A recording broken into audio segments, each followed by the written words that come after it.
4 मुस्लिम युवकांकडून 2 महिलांशी अश्लील वर्तन करत एका गर्भवती महिलेला दात तुटेपर्यंत जबर मारहाण केल्याची धक्कादायक घटना अमरावतीच्या खोलापूर या ठिकाणी घडली आहे। या घटनेमुळे अमरावती जिल्ह्यात एकच खळबळ उडाली आहे।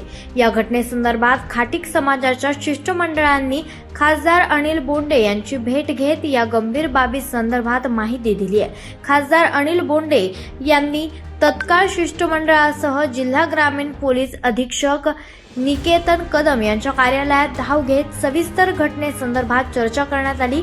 या घटनेतील आरोपींवर तत्काळ कारवाई करण्याची मागणी यावेळेस खासदार अनिल बोंडे यांच्या वतीने करण्यात आली आहे। अमरावती जिल्ह्यात मुस्लिम युवकांची दादागिरी वाढली असून अनुसूचित जाती जमातीमधील महिला मुली यांना टार्गेट केलं जात असल्याचा गंभीर आरोप खासदार अनिल बोंडे यांनी केलेला आहे। अशा प्रवृत्तीचा बंदोबस्त करण्याची मागणी खासदार अनिल बोंडे यांनी पोलिसांकडे केली आहे। अमरावती जिल्ह्यातल्या खाटीक संघटनेच्या वतीनं आणि सत्तूर संघटनेच्या वतीनं सगळे खाटीक बांधव आणि भगिनी यांनी आज अमरावतीच्या पोलीस अधीक्षकांना निवेदन दिलं।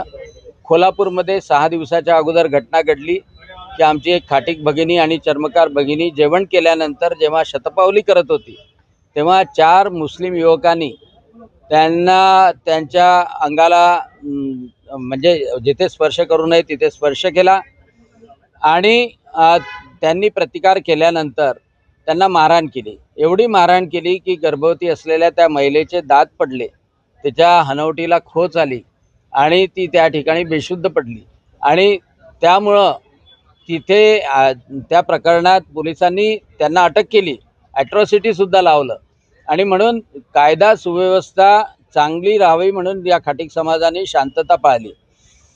परंतु आता अमरावती जिल्ह्यामध्ये ज्या ज्या ठिकाणी कोल्हापूर, करसगाव, शिरसगाव या ठिकाणी मुस्लिमांची दादागिरी खूप मोठ्या प्रमाणात वाढलेली आहे आणि अनुसूचित जाती आणि अनुसूचित जमातीच्या मुली महिला त्यांनी टार्गेटवर ठेवले आहे आणि म्हणून तिथे कायदा सुव्यवस्थेचा जो प्रश्न आहे तो दूर केला जावा। अवैध धंद्यावर कोल्हापूरमधल्या अंकुश ठेवण्यात यावा, गस्त वाढवण्यात यावी, या सगळ्या मागण्या खाटीक महासंघाने केलेल्या आहे। निकेतन कदम यांनी त्याला चांगला प्रतिसाद दिला आणि सगळ्यांना आपला व्हॉट्सॲप नंबरही दिला आणि त्या व्हॉट्सॲप नंबरच्या माध्यमातून कोणतीही घटना किंवा अवैध गोष्टी किंवा तक्रार असेल तर त्याचा फोटो पाठवा, ताबडतोब कारवाई केल्या जाईल असं आश्वासन सुद्धा दिलं।